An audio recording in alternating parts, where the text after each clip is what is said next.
This is a podcast about both having autism and living with someone who has autism. My mom is Sonya, and I'm Josh, and this is Josh Has Autism. Hey everybody, welcome to Josh Has Autism. Hello. So happy you're here. You just winked at me. What? You just winked at me. I don't know if you know that or not. Your right eye winked at me. When you said hello, you went like that. I blinked. But just when I don't know, you winked at me. I don't know, I saw it. I don't.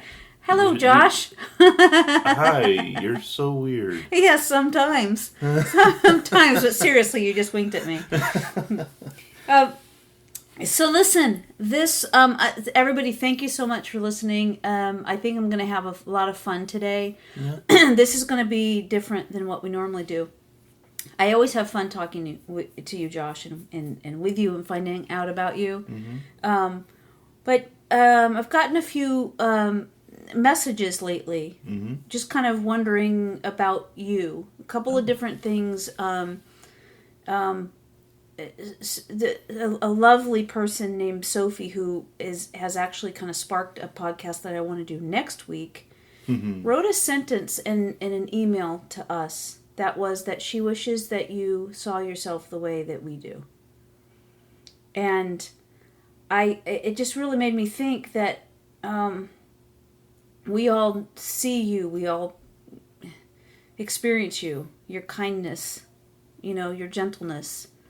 And a lot of times it feels like, regardless of the subject, that you're really hard on yourself. And what I'm getting from a lot of people on the spectrum that contact us is that they feel the same way.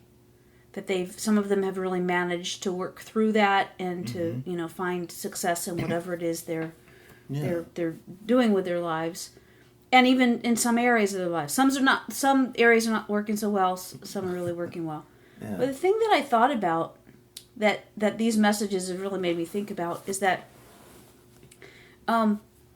when we do this podcast, it's called Josh Has Autism because we're talking about you. Yeah. And we don't presume to know how everybody else on the spectrum feels or functions. Right. But we know about you. Yeah. And I know more about you because of doing the podcast. Even though I've lived with you 32 years now, it was through this podcast that I know so much about you. Yeah. It seems like every single person is so unique and just incredible. Yeah. It's on the spectrum. There's just this, I don't know, there's something amazing about people that have autism. Yeah. And the questions that I've been getting about you are just kind of like wanting to know about you. Just like about you. Really? Yeah. Really. Yeah. So. Cool. Yeah. So what I thought is let me just ask you questions. And if you think of something that you want to share, then share it. But otherwise, I'm just going to go through and ask your opinion about different things. Okay. And some things are kind of trivial and some a little bit deeper.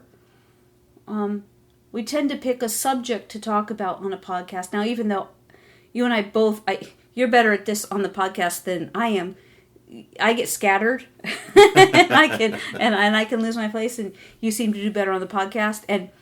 And outside of the podcast, I'm able to. It's the exact opposite. Yeah, yeah. That's kind of funny, but yeah. So I just want to do that today with you. I just want to find out from you different things that are you. Okay. All right. Cool. So you ready? Yeah. All right. What is your favorite color? I knew it was going to be in this list. I knew it. So, my favorite color is blue-green, which I found out that here in the U.S., we have something called a color wheel. Mm-hmm. Apparently, outside the U.S., there isn't one. They don't use it. They don't use it. Okay. But here in the U.S., there's this thing called a color wheel. Mm-hmm. And it has primary, secondary, and tertiary colors. Mm-hmm. blue-green is a tertiary color. Mm-hmm. Because it is an equal amount of blue and green. Right. Hence the name blue-green. Mm-hmm. Different than teal? Different than teal. So it's very specific. Yes. And what I know about you is regardless of the item, if it's that color, you're drawn to it. Yes. I don't care if it's a pillow, if it's a car, Yeah. a carpet, a cup, dishware. It doesn't matter. You're drawn to it. A shirt. Yeah. Mm-hmm. Yeah. Which, all except for the car, I've gotten then. Right. Yes. Yes. Your stuff is definitely that color. Yeah. And so, okay, I'm not going to do like this psychoanalysis, like you say, like when you. How does it make you feel? Exactly. But how does it make you feel? Like the color. How does it? It's my favorite color because it's just my favorite color. Mm-hmm. It's So it doesn't make you feel peaceful. It makes you feel happy. It makes me happy. Okay. Yeah. All right. Okay. I don't know. I just like the color. Okay. What's your favorite food? I love pasta. Not so much spaghetti. Even thin spaghetti or something like that, I don't really care for You that. like angel hair pasta. I love angel hair pasta. The way that it soaks up the sauce and everything. Oh my gosh, it's so good. But you prefer white sauce, Mm-mm. don't you? To like when you mix all your Alfredo. Oh, occasionally, yeah. But I love red sauce just as much. You do? Yeah. So anything noodles. Yeah. Do you like it when there's something stuffed inside the noodles? Like tortellini or ravioli or... Yeah, I like those too. Do you like it when it has meat in it, or do you prefer cheese or like I love my spinach? cheese. Yeah. I love my cheese. Yeah. But, one of my favorite dishes that I've been making lately is we get fresh spinach. We cook that in a pot or a pan or something like that.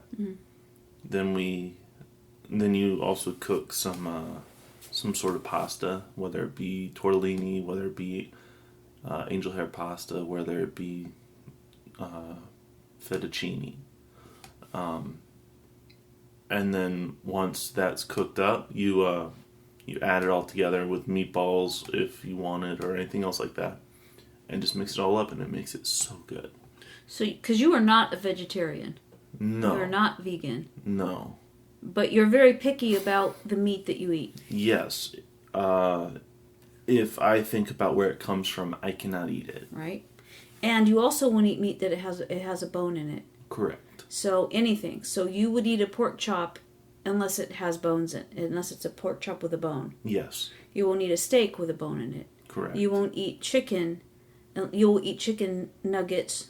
You'll eat chicken breasts. As long as there's sandwiches, no anything, regardless across the board. If it has a bone, you're not going to eat it. Correct. Okay. And as long as it, like, a turkey dinner, like for Thanksgiving or something like that, which I know that's only a U.S. thing, but yeah, I can't eat it. Right. I can't eat it. It's too close. It reminds me almost instantly of what it used to be. Right. Yep. Are you a morning person or a night person? Night person, absolutely. Yeah. Yeah. I knew that one, but not Yeah. everybody does. So. Yeah. Yeah. What's your favorite thing to do? I love to read. Oh my gosh, I love to read. Just hearing different points of views of stories, like seeing what people's imagination can come up with. It is fascinating to me. And being able to be drawn into their stories and their adventures, it's just really, really cool. Do you like scary books? No, not really. Though I do love murder mysteries. Very different. Very different. Than the scary. Yes. So do you mean like English murder mysteries? I love Agatha Christie. Yeah. Yeah. I have her complete collection, which is 87 books. Oh my gosh. And because of that, we're going to build a wall for you that has the shelves on it. Yeah. I know this is something you've always wanted, so we're going to make this happen. Yeah. So we're going to put the shelves in the wall. Yeah. And we're going to put the rolling ladder in my front gosh. of it. Oh my gosh. That's gonna, awesome. You're going to love that, aren't you? Yes. Yeah, you always like that. Yeah. Yeah. So, you don't like stories that are scary. I mean, there are times where I have to stop reading stories because it gives me a cringe feeling. Like, it makes me cringe because it is so like scared kind of gross. No, as in it is so unfair towards a person or character.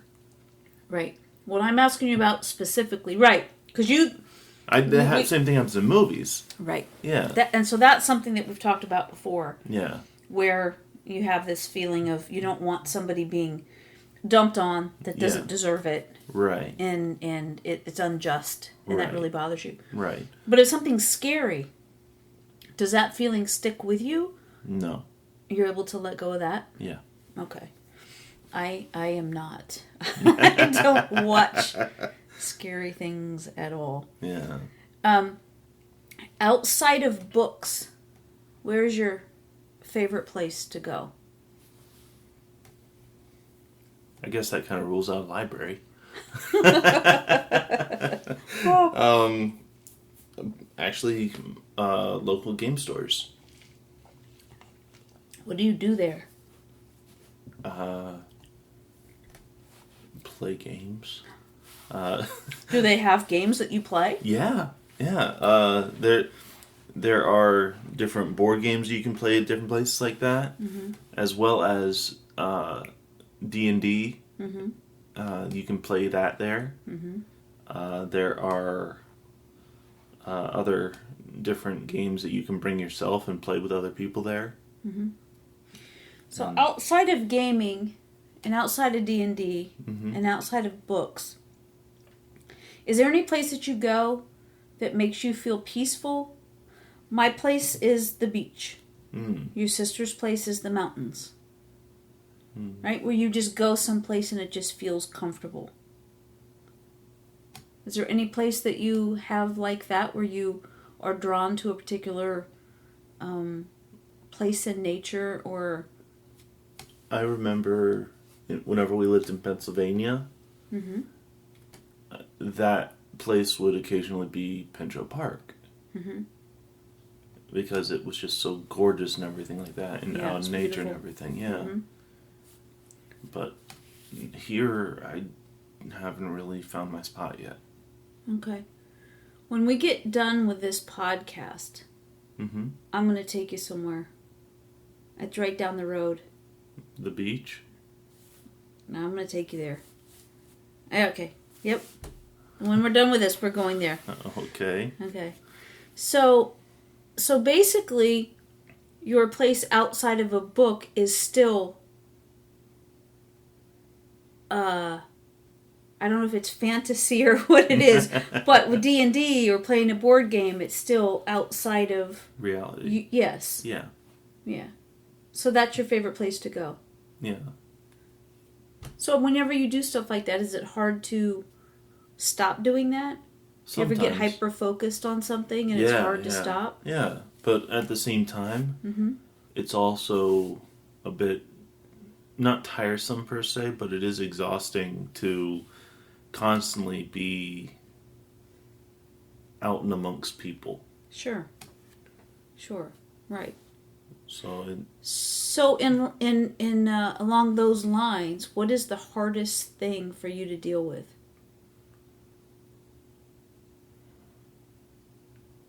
I think injustices. Injustice? Yeah, like seeing something happen that I can do something about that nobody else is doing anything about. So you're the guy that even though you got bullied in school, you were the guy that when somebody dropped their books in the hallway, you would stop and help that person pick them all up. Yeah. So it was never you, even though you got mistreated by an awful lot of people, you never returned that behavior. It's just the opposite. Right. And so, were you saying that it's just hard because that's the thing that goes back to in your books and in the movies if somebody's not being treated well? Yeah. Do it's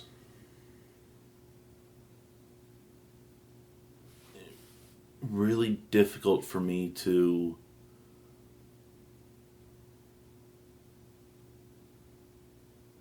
comprehend that there is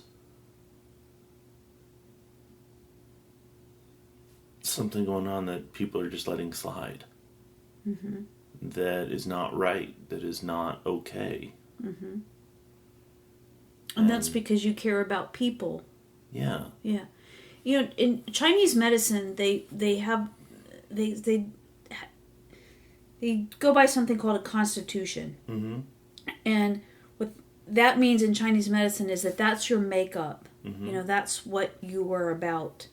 And so it's that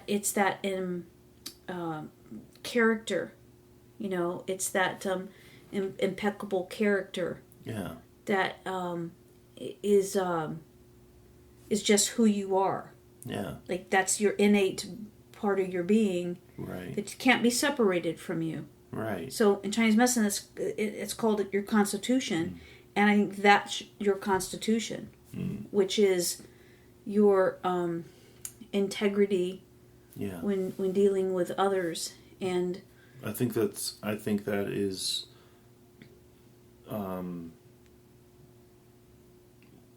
Western term for constitution. Integrity? Yeah. Or at least something well, like the that. constitution in Chinese medicine, it's not the same for everybody. Right. So for you, I would say that integrity and that honesty, and that what's the word? I can't think of the word. It's just you have other people in always their best interest. Yeah. Like whenever I was having trouble, whenever I got in trouble at college, where I caught a young woman using her notes on a test. When it wasn't allowed, I was trying to let her know, hey, you can't be using this. Because she was breaking the rules. Because I didn't want for her to get in trouble. Oh, okay. So for that whole thing to spiral out of control like it did, it just blew my mind. Okay. Here's a hard one for anybody. I don't care who they are. What does love mean to you? What's love got to do with it? No. What was the question again? Love. Yeah, I know. What was the question? What does that mean to you? Like, what does that feel like? Because it's one of those. It's almost a trick question. Yeah. Because for everybody that you ask, it can mean something different. Right. It could be like, what does love mean to you? Blue green. No. That's very abstract. Tell me if you need me to be more specific. No. I'm. Just give me a second. Okay. Love can be a lot of different things mixed together. It can be a trust and faith that someone will treat you well. It is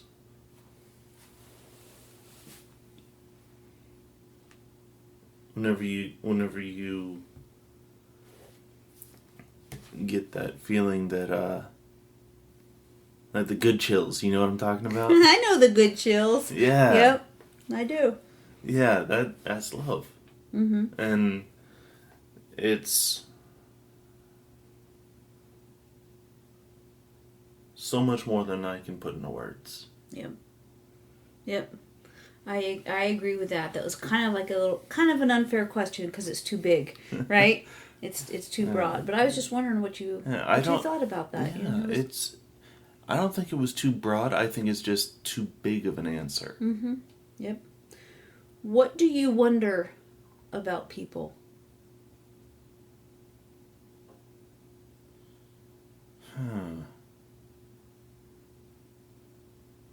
See, one thing that I don't do is I don't have preconceptions about people. Right. Mm-hmm.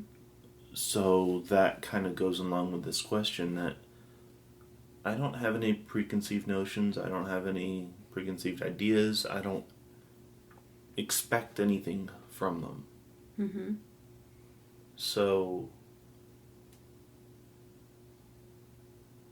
it really is a thing of treat others as you want to be treated. Mm-hmm. So I treat them with respect and I treat them well. Mm-hmm. And I expect to have that be returned. Mm-hmm.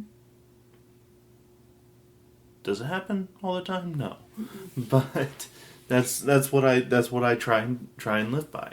Is I try and be good to others and so it's not exactly a question I can answer because it's flawed a little bit. Okay. Just from my perspective, at least. Mm-hmm. Does that make sense? Yeah. Okay. Where was your favorite place to live that you've lived so far? Okay, I have a couple answers for this. Okay. So, one thing that if you were looking at a map of the U.S., and I figured this out whenever I was 15, was that the best place for me to live, Yeah. according to all these different events that can happen, Oh, I know where you're going. Okay. was South Central Pennsylvania. Well, that was the best? That was the best. Mm-hmm. Explain to everybody what you're avoiding by living in South Central Pennsylvania. So, for one thing, on the west coast of Africa, there is this island that is on the verge of collapsing and falling into the ocean, which would then in turn cause about a 10-story tsunami, right? to hit the east coast. Mm-hmm. That would go in for miles, Mm-hmm. and it would essentially wipe out Florida, for one thing. Because whenever it goes into the Gulf of Mexico, it would echo off of each other or whatever. Okay. But so the entire Gulf and the East Coast would be hammered with that thing. Mm-hmm. But it wouldn't quite reach South Central Pennsylvania. Okay. If Yellowstone were to explode, Yellowstone, the volcano, mm-hmm. because Yellowstone is a huge caldera for a volcano. Mm-hmm. If that were to explode, that's most of the West Coast gone. Okay. Because of ash and fallout of it and Mm-hmm. everything. But I also don't like the heat very much. Mm-hmm. So I don't like it really cold, but I really don't like the heat. Right. Because as I've told people before, you can put more stuff on, you can only take so much stuff off. Right. And so temperature-wise, Mm-hmm. around South Central Pennsylvania is the best. Right. Like it can get hot, it can get cold, but it as a general median, it's still good. Mm-hmm. Tornadoes in the Midwest, and there have been some in Pennsylvania because of storms and things like that. But those can happen just about anywhere. Mm-hmm. So it's not really Not as likely. not as likely in Pennsylvania as it is in, say, Ohio or Nebraska. And so, yeah, it just... What else? Oh, geez, that's the only ones I can remember off the top of my head. But Okay. yeah, so I remember thinking that, oh yeah, if there was ever a cold front or whatever, that would, was in the day after tomorrow. Right. Which, as unlikely as that is to happen, in South Central Pennsylvania, there's still the chance for us to drive away from it, rather than get hit by it. So I've lived a lot of places, and I've never moved someplace based on What ifs? avoiding something like major catastrophes. Earthquakes was another one. Yep. For the West Coast. Well, when we lived in Florida, we lived far enough off the coast. I mean, we were, 15 minutes, 20 minutes from the beach. Yeah. But you were so uncomfortable with the idea of us living closer because of hurricanes. And so we moved far enough away so that we were out of a flood zone. Yeah. Because you were really concerned about, if something were to happen and the... Yeah, but if that island fell down there while we lived there, we would have been toast, so... Yeah. Right. We got you out of a hurricane, though. Yeah. Right. Yeah. Yeah. So you do a lot of thinking like that with a lot of situations? Yeah. Yeah, I think of all kinds of scenarios that could happen for different things. Does that happen in real time? Yes. Every day? Yes. So how do you have conversations or... How do I function otherwise? Yeah, basically focus and function. Whenever I'm in a new place, that's typically when it's at the forefront of my mind. Okay. But once I'm used to a location, it's more in the back of my mind. Well, what do you mean by that? Like, do you need to know where the exits are? Do you need to know where windows are? Or... I mean, yes and no. I mean, those things you can see at a glance where they are. Especially in like a public area, you can see where an exit is. But it's not that big of an issue for me. Just because I've been doing it for so long. So you go in and you take note of all of your surroundings. Yeah. And you don't... Did that come about deliberately? Or is that just how you've always thought and you don't remember why? I am not sure. It's been happening for so long that I just notice things. And... Do you get upset by them? What do you mean? Like when you go to a new place and you're kind of observing and taking all of that in, is there a potential for you to be upset by a new surrounding like that? And does it feel overwhelming because you're taking so much in? It can definitely feel overwhelming, which is why, like, whenever we first moved here, I stayed in my room for a little bit afterwards. Not just like one day, just a couple hours. It was a few days that I had to recuperate because I had taken in all that information, and also at the same time had to deal with social interactions and different things like that. So it was all compounded on each other, and it really stressed me out. Right. So. Right. So new situations, so new surroundings. It's not just being hypersensitive, so that things are too bright or too loud. Right. There's more to it. It's also all the possibilities of things happening. So, in every situation, every day, Mm-hmm. you're checking out your surroundings. And this is gonna. I'm laughing because I enjoy you so much, and this is so intriguing to me. Yeah. You're looking for what things could go wrong Yeah. every day, Yeah. every situation. Yeah. Oh my goodness! Yeah, you're covering up your face and then doing that, stretching your face with your hand. Oh my gosh! It just sounds exhausting. Welcome to my life. Yeah, have you ever tried not to do that, or it's just part of who you are? It's can't. just ingrained. It's ingrained. Okay. Okay. I forgot the next question because I'm so fascinated by that. Does it ever get better? So, let's say you go someplace one time, and you go. How many times does it take before you kind of settle in? Sometimes it's the very first time. So it can be fast if it's pretty clear, cut and dry. Right. Like, I know what's going to happen. I know the layout of places and this, that, and the other. Mm-hmm. I can prepare myself ahead of time. Okay. All right. I'm going to ask you a couple simple ones. Mm-hmm. Like cats or dogs? Both. Any favorite? Not really. Okay. You like snakes? They're okay. Have you touched a snake? Yeah. You held a snake? Yeah. You like them all right? They're okay. All right. Any animal you're afraid of? I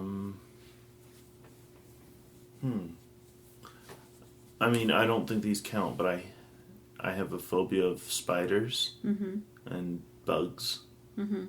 Any kind of bug? Any kind of bug. Yeah. So when you see a bug, you physically shiver. I've seen it. I've seen it. You go, ooh. Yeah, yeah. Yeah. Yeah. Yeah. Do you like kids? I immediately thought of your joke you use in comedy, so it's like, oh my gosh. Right. Oh my gosh. So, I do, but I can only take them in small doses. Right. Do you understand that they do things like they don't always have control of themselves? Yeah. And when Intellectually you understand that, but Yeah. you really don't have the tolerance for it. Right. All right. Right. And how long? So you have a niece and nephew, Madison and Connor. Mm-hmm. How long can you stand to be around them?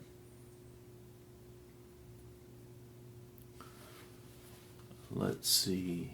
What time is it? It's 4:16. It's 4 hours too much. 4 hours too much? From noon. Oh. So you can't take them at all? Like 15 minute increments, huh? Well, I say that as a joke. Yeah. But really, if it's just me taking care of them, I can't do it. Right. I just can't. Because you can't reason with them, right? Right. Yeah.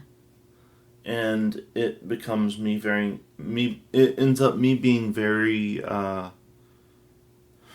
what's the word? Commanding to them. Mm-hmm. And demanding of their attention. Mm-hmm. And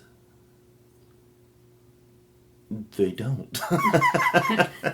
So it's very stressful, and it's no. Just no. Yeah. Yeah. Yeah. Well, that makes sense to me because they can get loud and they can, So Connor has been diagnosed as being on the spectrum. Mm-hmm. Do you recognize some of his mannerisms? Mm-hmm. Yes. Mm-hmm. Yeah.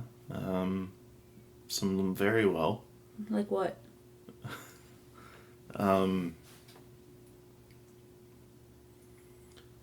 my mind just went blank. Okay. But yes, I do remember that there are some things he does that I recognize from whenever I was younger. Mm-hmm. Like lining things up in a certain way. Yes. Needing things to be in a certain order. The food not being able to touch. Mm-hmm. Yeah. Yeah. And if the fork got into something else before I wanted it to be, I had to get a new fork. Mm-hmm.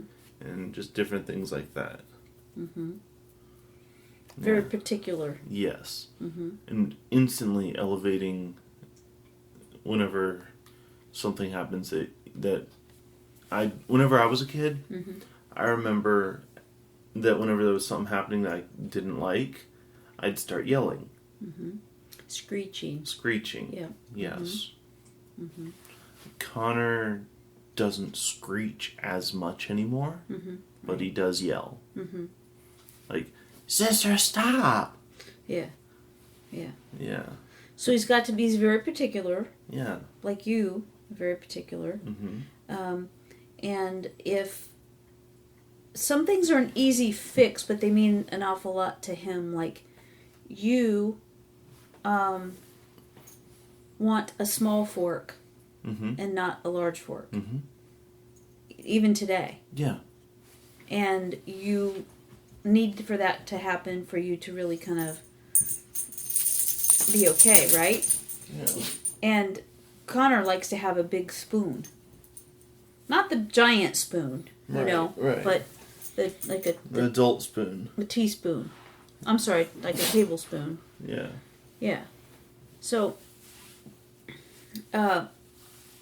yeah, so he does some things like that. Anything else that you notice with him? Do you get him on that level? On that level, yes. When you see things that he's doing, does yeah. it make sense to you? It does. At the same time, some of the things he does that I don't understand, Mm-hmm. I know that he understands it in his head. That's cool. Yeah. Right. And you don't really need to understand it. You just see that, oh. There's a method to what he's doing. Right. Yes. Mm-hmm. That's pretty cool. Yeah. Yeah. That's pretty cool. What do you think about? About what? Anything. When you are just kind of by yourself, Mm-hmm. kind of things do you think about?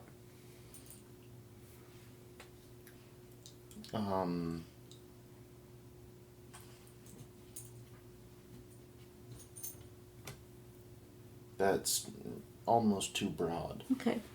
Do you think about your day? Do you think about what you need to do? Do you think about what you want to do? Do you think about what you wish you were doing?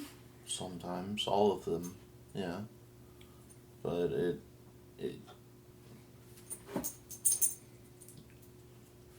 I don't really know how to Now, answer it. I'm sorry. Einstein is starting to really distract you and bother you, isn't he? He's not He's over here bothering me. scratching himself and trying to bite himself. Yeah, and lick himself even. Yeah. Einstein goes to the dermatologist on the 10th. Mm. So next week on Friday. Here, hand him over to me. That's what I'm doing. I'll take it. Oh, come here, you. Come here, you.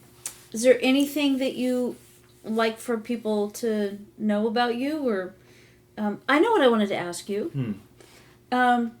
You have some pretty good friends, and what made you click with those people?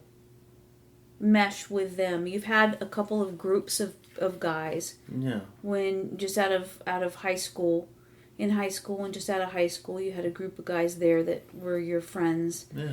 But since then, you've really made some good friends that, as a matter of fact, they're going to be up here pretty soon.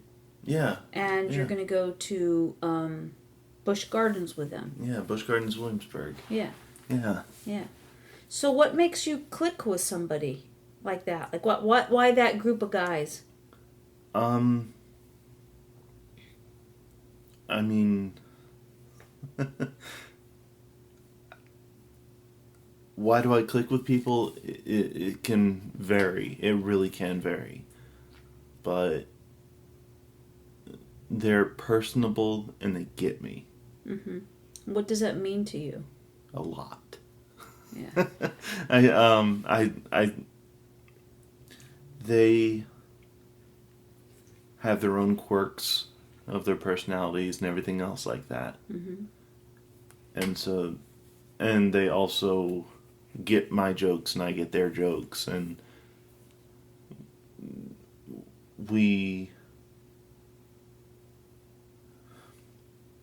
it's like you said, we just have clicked. Mm-hmm. When you have a friend like that, do you think about them, or do they have to get in touch with you?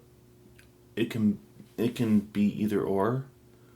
Usually, it's more difficult for me to stay in contact with someone if I'm not living near them. Mm-hmm.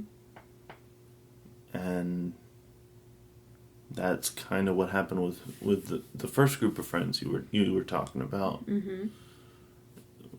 We moved down to Florida, Mm-hmm. and I haven't really talked to them that much since then. Mm-hmm. Right. Do you just typically don't think about them, or you don't? And I don't mean that in a negative way. What I'm trying to say is that you don't just think focus like on you the don't. here and now. Right. So you don't think about, oh, I need to call so and so and just check on them and see what's happening. Right. Sometimes I get that feeling, Mm-hmm. so I do. Mm-hmm. But not very often. yeah. Okay. Is there anything that you're working on right now that you're looking forward to? Anything that you're doing? Anything in the works? Anything that you have planned? Other than a couple of D&D things, I have game night coming up towards the middle / end of July. Okay. Which I guess now it is July, isn't it? July 1st. Yeah. But towards the middle end of this month, Mm-hmm. We're doing D&D at the library. Again, yeah. Again, yeah. Mm-hmm. So like, man, that's the best of all things, right? Yeah, yeah. D&D in the library. yeah, with the candlestick. No, What can be better than that, right? yeah. Yeah. So, yeah, that'll be a lot of fun. Mm-hmm. And so it's pretty cool. Mm-hmm. Anything more than that? I mean, I've been working on speeches and things like that.